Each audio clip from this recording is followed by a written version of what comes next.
বন্ধুরা, আরেকটি নতুন গল্প নিয়ে আমি হাজির। আজকে তোমাদের শোনাবো কুয়োর দ্বিতীয় পার্ট। তাহলে শুরু করা যাক। ক্ষণের মধ্যেই শ্যামল বাড়িতে ফিরে আসে। শ্যামল ফিরে এসে বাড়ির কাজের লোকটাকে বলে, কোথায় আয়ুষ? আয়ুষকে তো বাইরে দেখতে পেলাম না, ও কোথায় গেছে?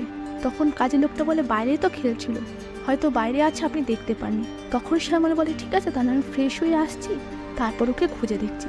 এরই মধ্যে অনিন্দিতা এসে সব জায়গায় খুঁজে বেড়ায়। তা কোথাও খুঁজে না পেলে ও জানি কেমন একটা হয়ে যায়, ওর মনের থেকে হয়তো সাড়া দিচ্ছিল। তখন ও কাজের লোকটাকে জিজ্ঞাসা করে, কোথায় আয়ুষ? আমি তো বাইরে দেখতে পেলাম না, ঘরে আছে কি? বলছে, না না, বাইরেই তো খেলা করছিল। এর মধ্যে আয়ুষকে ডাকে আর শ্যামলকে ডাকতে শুরু করে অনিন্দিতা। বলে, আয়ুষকে আছে ওপরে? শ্যামল বলে, না তো, ও তো বললো বাইরে খেলছে। তখন অনিন্দিতা, বাইরে তো নেই।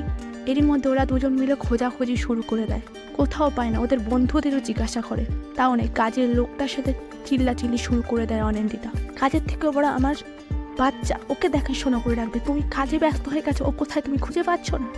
এর মধ্যে ওরা খোঁজাখুঁজি শুরু করে দেয়, বাড়ির পেছনে সব খোঁজাখুঁজি শুরু করে দেয়। অনিন্দিতা বাড়ির পেছন দিকটা খুঁজতে খুঁজতে হঠাৎ করে কুয়োর কাছে গিয়ে পৌঁছয়। ওখানে গিয়ে দেখে যে কুয়োতে কি একটা পড়ে আছে। ভালো করে দেখতে গেলে আয়ুষ। ও আয়ুষ বলে চিৎকার করে সেখানে মাথা উপরে পড়ে যায়, ওর জ্ঞান নেই। এর মধ্যে ওর চিৎকার শুনে শ্যামল আর কাজের লোকটা সেখানে এসে হাজির। দেখে সেখানে আয়ুষের মৃতদেহ আর পাশে অনিন্দিতার অজ্ঞান হয়ে পড়ে আছে। ও তাড়াহুড়ো করে পুলিশকে খবর দেয়। পুলিশ আসলে সব কিছু সামাল দিতে শুরু করে। অনিন্দিতা কেমন পাথরের মতো হয়ে বসে আছে। পুলিশ তল্লাশি করা শুরু করে, পুলিশ কিছুই খুঁজে পায় না। হয়তো বলল যে এটা হয়তো ও খেলতে খেলতে কুয়োতে গিয়ে পড়ে গেছে, এছাড়া আর কিছুই না। এর মধ্যে অনিন্দিতা বলে ওঠে, না না, ও কোনোদিনও যায় না, আর আমার ছেলেকে আমার কাছ থেকে নিয়ে যেও না। ও আসবে, ও ফিরে আসবে। ও তোমরা কেন বলছো এরকম? ও ফিরে আসবে, তোমরা এরকমভাবে বলবে না, কিন্তু আমি তোমাদের শেষ করে দেবো, আমার কাছ থেকে চলে যাও। এরকম পাগলের মতো করতে থাকে। শ্যামল বুঝতে পারছো মানসিক দিক থেকে কতটা ভেঙে পড়েছে। 4-5 দিন হয়ে যাওয়ার পর একদিন শ্যামলের কাজে বাড়ির বাইরে থাকতে হয়। অনিন্দিতা একাই বাড়ি থাকে।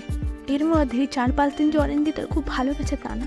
ও মনে মনে ভাবছে, সেদিনকেও তো আমাকে আয়ুষ ডাকলো, কিন্তু শ্যামল ছিল বলে আমি যাইনি। কিন্তু ও তো ডেকেছে আমাকে, আমি শুনতে পেয়েছি। তাহলে ও কি আসছে ফিরে? হয় না বাবা, তুই ফিরে আয়, এবার আমি তোকে এমনভাবে আগলে রাখবো, কেউ আর আমাদের দুজনকে আলাদা করতে পারবে না। করে মাঝরাতে অনিন্দিতা ওই কুয়োর কাছ থেকে কাচারি ডাক আর কান্নার আওয়াজ শুনতে পায়। ও উঠে সেখানে গেল একা একাই। কে ওখানে, কে? তখনই তাকে আয়ুষ বলছে, মা আমি, দেখো মা, আমি এখানে কতদিন পড়ে রয়েছি, তুমি আমাকে কেন নিতে আসোনি? কেন নিতে আসোনি বলো? তখন অনিন্দিতা কান্না করতে, তুই এসেছিস, আমি জানতাম তো তুই আসবি, তুই আমাকে ছেড়ে যেতে পারিস না, তুই আয় বাবা, আমার সাথে আয়, ভিজে রয়েছিস তো, চল বাবা আমার সাথে ঘরে চল। রাতের পর থেকে অনিন্দিতার আচার আচরণ আরও পাল্টে যায়। শ্যামল খেয়াল করে ওর আগের মতনই, ও একা একা কথা বলে, ও কাকে খাইয়ে দেয়। আর আরেকটা জিনিসও খেয়াল করে শ্যামল, সারা ঘরে কেমন জল জল হয়ে থাকে, এখানে জল, বিছানায় জল, সব ভিজে থাকে। ওভাবে অনিন্দিতার কাজ। অনিন্দিতাকে বলে, তুমি আমার সাথে ডক্টরের কাছে যাবে, চলো। তখন বলে, কেন যাবো আমি ডক্টরের কাছে, আমার কি হয়েছে? তখন শ্যামল বলে, কিছু হয়নি, তুমি চলো। ও, তুমি ভাবছো আমি পাগল হয়ে গেছি, আমি একা একা করছি, তুমি দেখতে পাও না তোমার ছেলেকে? তুমি কি তোমার ছেলেকে ভালোবাসো না? তুমি যে তোমার ছেলেকে দেখতে পাচ্ছ না, এ দেখো আমাদের ছেলে। তখন শ্যামল রেগে গিয়ে বলে, চলো, আমি ডক্টরের অ্যাপয়েন্টমেন্ট নিয়েছি, চলো আমার সাথে। ওকে জোর করতে থাকলে তখন আয়ুষ ওকে দেখা দেয় আর বলে, তুমি আমার মাকে জোর করছো, এই বলে ওকে সিঁড়ি থেকে ফেলে দেয়। আর সেখানেই ওর পঙ্গু হয়ে পড়ে যায়। ওখান থেকে পড়ে শ্যামল পঙ্গু হয়ে যায়। পঙ্গু হওয়ার পর ও সবই বুঝতে পারে, কিন্তু কিচ্ছু বলতে পারে না। এটির মধ্যে আয়ুষ একদিন বলে ওঠে, মা আমি প্রতিশোধ নিতে চাই, ওই যে ওই লোকটা, যে লোকটা আমাকে মেরে ফেলেছে, সেই লোকটার থেকে আমি প্রতিশোধ নিতে চাই। ও আমাকে কিভাবে নিরীহভাবে মেরে ফেললো মা। তখন অনিন্দিতা অন্যভাবে বলল, হ্যাঁ বাবা, তুই প্রতিশোধ নে, তোকে আমার থেকে কাটতে চেয়েছে, তাকে শেষ করে ফেল, তুই প্রতিশোধ নে, আমি আছি তোর পাশে। কে কে করেছে তোর সাথে এমন, বল, আর থেকে প্রতিশোধ নিবি তো? আয়ুষ বলে, ওই বাসুদেব, ও আমাকে মেরে ফেলেছে। তখন অনিন্দিতা বলে, ঠিক আছে বাবা, তুই ওকে যা, শেষ করে দিয়ে আয়। এরপর বাসুদেবকে সুইমিং পুলে ডুবিয়ে ওর ঘাড় মুড়কে ওকে মেরে ফেলে। কোনো ক্লু পায়নি পুলিশ, ওটাও অ্যাক্সিডেন্ট ভেবেই ছেড়ে দেয়। এরই মধ্যে অনিন্দিতা কেমন পাগলের মতো হয়ে গেছে। হবেই তো, এটা তো সবার জানা কথা না। আর ওদের বাড়িটা মনে হয় কেউ থাকে না, একটা ভুতুড়ে বাড়িতে পরিণত হয়েছে। বাড়িঘর পরিষ্কার নেই, যেখানে জিনিস সেখানে ফেলে থাকে।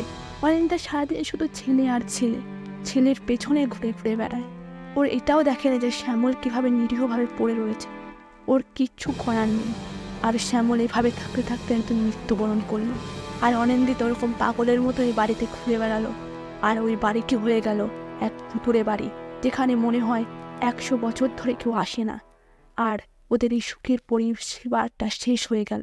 অন্যই হয়তো বলে মরার পর আত্মা কারো নিজের হয় না, আত্মার নিজের বলে কিছুই নেই, না মা না বাবা, সব শেষ করে ফেলে আত্মা। তাই তাদের থেকে দূরে থাকাটাই ভালো।